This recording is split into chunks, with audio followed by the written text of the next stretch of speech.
꿈인지 생시인지 일본에서 아이를 데리고 오라는 연락이 왔다. 드디어 내 평생 소원이 이루어지는가 보다. 거지에게도 쨍하고 해 뜰 날이 돌아오려나. 1966년 추석이 지난 후 제주도에서 부산으로 오라는 기별을 받았다. 일본으로 가야 하지만 당시에는 밀항선을 타지 않으면 갈 수가 없어서 밀항선을 타려고 시도했는데 누군가가 고발을 하여 갑자기 떠날 수 없게 되었다. 그러나 나는 다시 시도했고 드디어 일본으로 출항했다. 15살 나는 어른들 인도를 받아 부산 제3부두에서 광석을 싣고 일본으로 가는 화물선 제3 3005 식수 물탱크 속에 숨어서 가게 되었는데 비록 밀항선이지만 뱃삭을 고스란히 주고 타야 했다. 뱃삭은 일본 엔화로 30만 엔을 지불한 그 돈은 일본에 계신 아버지께서 보내주신 돈이었다. 당시에는 화물선은 밀항선이 되기도 했다.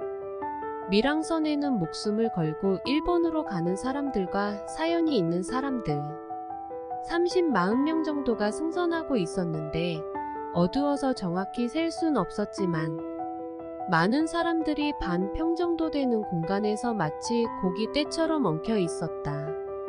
그물에 걸려서 죽어가는 것 같은 신음소리와 심한 욕설이 끊이지 않는 가운데 5일 동안 생사를 걸며 서로 밀고 밀치며 지내다. 힘센 사람은 밤에 갑판 위로 올라가서 공기를 마시고 동이 트면 일본 순시선 경비정들이 오기 전에 다시 원래 자리로 돌아왔다. 돌아올 때도 서로 밀치고 싸우며 심한 욕설을 해댔고 대소변도 그 안에서 보는 탓에 이 악취가 진동해서 말로 표현할 수 없는 아찔한 시간은 생지옥이나 감옥과 다름없었다. 차라리 감옥이 나았다. 그 순간 후회했지만 때는 이미 늦었다. 똥물을 걸러서 먹는 밀항자들은 마치 들짐승들과 같았고 식사는 하루 2끼니로 주먹밥 한 덩어리와 계란 2개였는데 그나마 물탱크 속에 던져주면 서로 먼저 받아먹으려고 아우성을 쳤다. 그것마저도 내 차례가 오지 않아서 겨우 죽지 않을 만큼의 끼니로 5일을 버틴 물탱크 속은 그야말로 생지옥이었다. 그 당시 고국 땅을 떠나 더 잘 살아보리라는 결심으로 성공을 목표 삼아 일본 밀항을 택했던 사람들이 많았던 그때 밀항자들이 지금 어엿한 일본인으로 귀화하여 살고 있는 것을 꽤 많이 볼 수 있다. 밀항자들은 출발할 때 모든 책임을 자신이 지겠다는 각서를 쓰기 때문에 밀항 중에 사고가 나서 죽어도 선장은 아무 책임이 없었다. 당시는 다양한 사고가 발생했다. 밀항자를 싣고 가다가 물탱크 안에 물이 차서 빠져나오지 못해 죽은 사람들도 있었고 질식 쌓은 경우도 있었다. 그들의 죽음은 개죽음이나 다름이 없었다. 가족에게도 사망 소식을 전해주지 않으니 가족들은 평생 생사를 모르고 지내는 경우도 많았다.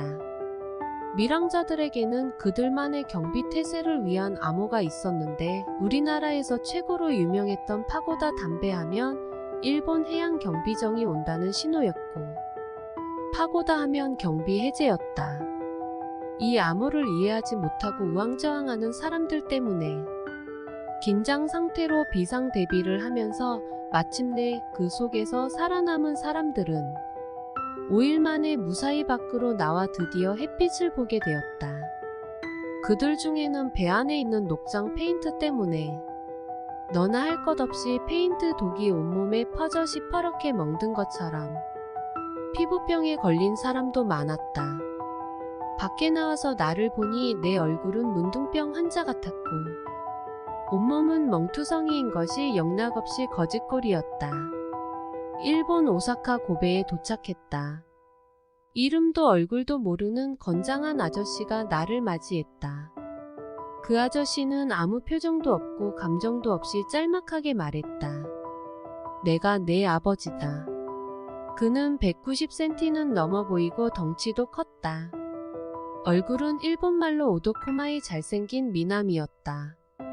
정말로 저 아저씨가 내 아버지인가 의심스러웠지만 나는 그를 따라 어디론가 갔다. 꿈에도 그리던 아버지를 만났지만 기쁨보다는 왠지 모를 두려운 마음으로 고베에서 교토까지 가는 길이 마치 도살장으로 끌려가는 소처럼 아무런 영문도 모르고 따라갔다. 이 사람이 내 진짜 아버지인가? 아무런 느낌이나 감정이 없었다.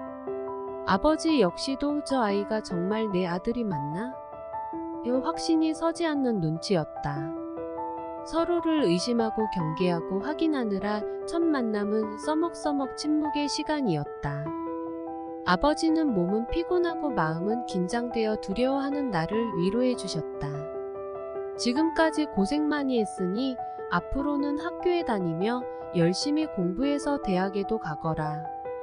나는 어리둥절한 분위기 속에 아버지와 적응이 잘 안 되었고 오히려 주눅이 들어서 아무 대꾸도 못했다.